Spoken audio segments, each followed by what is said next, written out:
Women का passion है, they are very conscious about their looks, और लुक्स में हमारी स्किन, उसकी क्वालिटी और हमारे हेयर, दो बहुत इंपॉर्टेंट रोल हैं जो हमारी पर्सनालिटी को डिफाइन करते हैं। मीनोपॉजल चेंज तो आना है, वो इनएविटेबल है कि अगर हमें पीरियड्स आते हैं तो किसी ना किसी की स्टेज पे जाके पॉज भी आना है, वो नेचर ने ऐसा साइकिल बनाया हुआ है। We should take lot of water, hydration should be good, आपकी क्वालिटी ऑफ डाइट अच्छी रहनी चाहिए, you should have a balanced diet with lot of fruits and fresh veggies in it. Sehatnama देख रहे सभी दर्शकों का बहुत स्वागत। सबसे पहले गुजारिश, सेहतनामा को सब्सक्राइब ज़रूर करिए अगर अभी तक सब्सक्राइब नहीं किया है तो।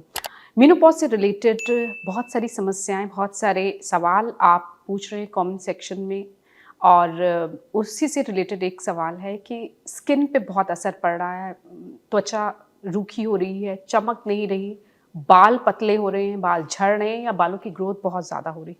इस पर बात डॉक्टर सीमा शर्मा एक बार फिर हमारे साथ, उनसे बात करते हैं। बहुत बहुत स्वागत एक बार फिर। सो मेनोपॉज से रिलेटेड सीरीज़ बेहद पसंद की जा रही है और सारे समाधान आप बता रही हैं। तो एक प्रॉब्लम, जो कॉमन प्रॉब्लम बहुत सारी महिलाएं कमेंट सेक्शन में सवाल कर रही हैं कि एक तो स्किन से रिलेटेड प्रॉब्लम हो रही है और हेयर से रिलेटेड। तो सबसे पहले स्किन पे बात करते हैं। स्किन, त्वचा सूखी हो जाती है, ड्राइनेस है और ग्लो चला जाता है। तो मीनोपॉज के दौरान, क्योंकि एज भी हो रही है, ये वजह होती है या कुछ और वजह होती है? राजेंद्र, देखो, I am a gynaecologist, so I look after women's health, है ना। सो मेरा पैशन वुमेन्स हेल्थ है, और मैंने देखा है कि विमेन का क्या पैशन है। विमेन का पैशन है, they are very conscious about their looks, और लुक्स में हमारी स्किन, उसकी क्वालिटी और हमारे हेयर, दो बहुत इंपॉर्टेंट रोल हैं जो हमारी पर्सनालिटी को डिफाइन करते हैं।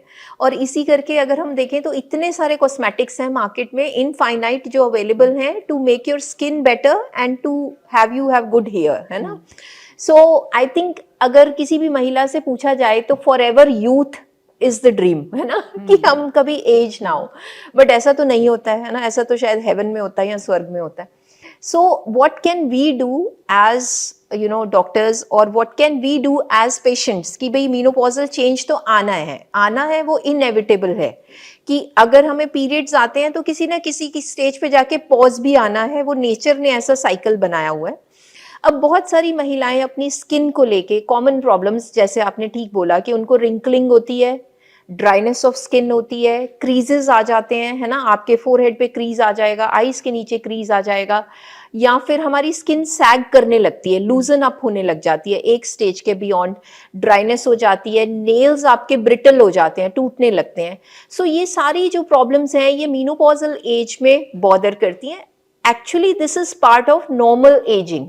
अब ऐसा नहीं है कि मेन में ये चेंज नहीं आता, एजिंग स्किन की तो मेन में भी होती है, but somehow men are not that finicky about the quality of the skin or hair they have, but as women we are brought up that ways, है ना।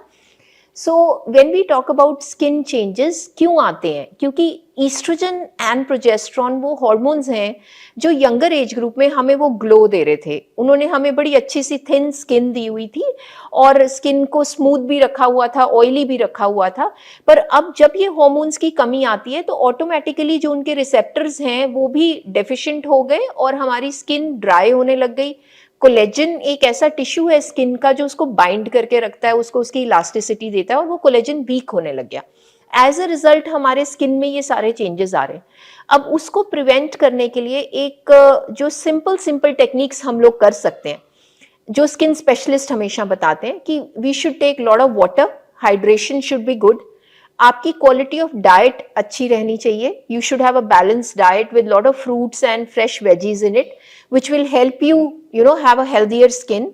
फिर supplements of the vitamins, vitamin B12, vitamin E, vitamin C and vitamin D, है ना। सो ये सारे जो खाने में तो लेना ही है, और हम इनके सप्लीमेंट भी ले सकते हैं विटामिन के। सो एक मल्टीविटामिन की अगर हम टैबलेट लेते हैं तो वो आपकी जो डेफिशिएंसीज हैं उनको कवर अप कर देती है, ऑटोमेटिकली आपकी स्किन बेटर हो जाती है। नुकसान तो नहीं होता उसका कोई? विटामिन की टैबलेट्स का नुकसान नहीं है, these are water soluble vitamin, so they will never be an overdose. You can have one vitamin tablet, multivitamin tablet every day, B complex tablet, right. फिर लेट्स टॉक अबाउट स्किन का एक common change है जिसको blemishes कहते हैं, marks आ जाते हैं, है ना, शाइयां पड़ जाती हैं, और वो शाइयां इस एज ग्रुप में जाके ज्यादा नोटिसेबल भी हो जाती हैं और होती भी हैं। सो वो पार्ट ऑफ एजिंग भी है, वो कहीं ना कहीं अल्ट्रावायलेट रेज ऑफ द सन के एक्सपोजर से भी है, तो उसको प्रिवेंट करने में बहुत ज़्यादा रोल रहता है सनस्क्रीन्स का. सो दे से कि if you use a very effective sunscreen which is a moisturiser also, तो अपनी स्किन को हाइड्रेट करके रखने के लिए आप अच्छा सा डेंस मॉइस्चराइजर यूज़ करिए, उससे उसकी एजिंग स्लो होगी, ड्राइनेस नहीं होगी. और रेगुलर सनस्क्रीन सुबह से लेकर शाम तक यूज़ करने से आपके जो ब्लेमिशेस हैं वो कम होंगे. प्लस अगर ब्लेमिशेस हैं तो हम अपने स्किन स्पेशलिस्ट की हेल्प से कुछ लाइटनिंग एजेंट्स और कुछ थेरेपीज यूज़ कर सकते हैं which will go a long way, ताकि हमारी स्किन जो है वो इंटैक्ट रहे. And hormone replacement therapy. Now there are some women जहाँ पे अर्ली मीनोपॉज हो जाता है. हमने पहले भी बात करी थी कि अगर किसी का मीनोपॉज 45 से यंगर एज ग्रुप पे हो रहा है, 38 पे हो रहा है, 40 पे हो रहा है, तो उनमें ये सारी एजिंग वाली चेंजेस जो है वो जल्दी आएंगी. So those are the candidates जहाँ पे हम हार्मोन रिप्लेसमेंट थेरेपी देते हैं, बहुत लो डोज में, सेफ्टी को ध्यान में रखते हुए, ताकि आपकी स्किन के चेंजेस भी जो हैं वो फिर लेटर रहेंगे. So I think we should not get discouraged और डीमोटिवेटेड, है ना. हमें ये नहीं सोचना चाहिए कि अब हमें क्या हो रहा है, हम ओल्ड हो गए हैं. But if you look after yourself better, we can prevent these changes. Hormonal therapy पे भी एक वीडियो हम जरूर बनाएंगे, उसके प्रोज एंड कॉन्स. हाँ, उसके फायदे कितने और नुकसान कितने. ठीक है. बालों पे भी बड़ा असर पड़ता है. बाल, बहुत सारी महिलाएं लिख रही हैं कि हमारे बाल तो बिल्कुल पतले हो गए, तो ऑब्वियसली वो कॉन्शियस हैं. सो बालों में दो तरह की चेंज है जो हमारी मीनोपॉजल लेडीज को बहुत परेशान करती है. एक है हेयर फॉल, कि आपके हेयर की थिनिंग हो गई. So if you look at main, उनमें भी तो बॉल्डिंग होती है ना. मेन में भी 40s के बाद आप देखोगे उनकी फ्रंटल बॉल्डनेस आ जाती है, या कुछ कुछ लोगों की ऊपर बॉल्डनेस आ जाती है. Same thing is for women. Women में भी एजिंग का एक चेंज है कि they will have thinning of scalp hair, उनके बालों का झड़ना थोड़ा सा ज्यादा हो जाता है. या on the other hand there can be hirsutism, जिसमें हम कहते हैं कि हेयर ग्रोथ बढ़ जाती है. फेशियल हेयर कुछ महिलाओं में मीनोपॉज के बाद बढ़ जाते हैं, मुंह पे बाल आने लगते हैं, तो अनवांटेड हेयर आने लगते हैं. तो वन बाय वन हम लेते हैं. Thinning of hair, again hair fall is because of either nutritional deficiencies या फिर हार्मोनल. हार्मोनल भी है, ईस्ट्रोजन प्रोजेस्टेरॉन कम होने से भी हमारी हेयर की क्वालिटी थोड़ी सी खराब होती है और हेयर की थिनिंग भी होती है. एंड सेकेंड थिंग इज कि न्यूट्रिशनल डेफिशिएंसीज, अगर B12 की डेफिशिएंसी है, जिंक की डेफिशिएंसी आपकी बॉडी में, तो डेफिनेटली आपकी हेयर फॉल ज्यादा होगी. इसी तरह से थायराइड का अगर डिसऑर्डर है, so we need to get our hormones checked कि कहीं हमें हाइपोथायरॉयडिज्म तो नहीं है, उसके साथ हेयर फॉल होता है. या हमारा अगर यंगर एज ग्रुप में PCOD का हिस्ट्री है, वो भी थोड़ा सा एग्जैजरेट करता है. तो we can improve this problem by going to a skin specialist and taking treatment for the hair fall. वो टैकल किया जा सकता है, काफी हद तक टैकल किया जा सकता है, पूरा तो नहीं, कुछ कुछ तो हमारी जेनेटिक टेंडेंसी भी रहती है, बट फिर भी हम इसको कोप अप कर सकते हैं. दूसरा हो गया unwanted facial hair. Now why do unwanted facial hair come? Some women after menopause उनकी चिन एरिया में बाल आते रहते हैं या अपर लिप पे आ जाते हैं, which they obviously do not like. अब I have had few patients जहाँ पे एक्सेसिव, जैसे मेन की बियर्ड होती है, उनकी उतनी बियर्ड आने लग गई आफ्टर द एज ऑफ 55. जब हमने वर्कअप किया तो we were able to diagnose ovarian tumour. So there are some tumours in the ovary. कुछ ऐसे कैंसर्स हैं जो हार्मोन प्रोड्यूसिंग ट्यूमर्स हैं और उनकी वजह से एक्सेसिव हेयर ग्रोथ होती है.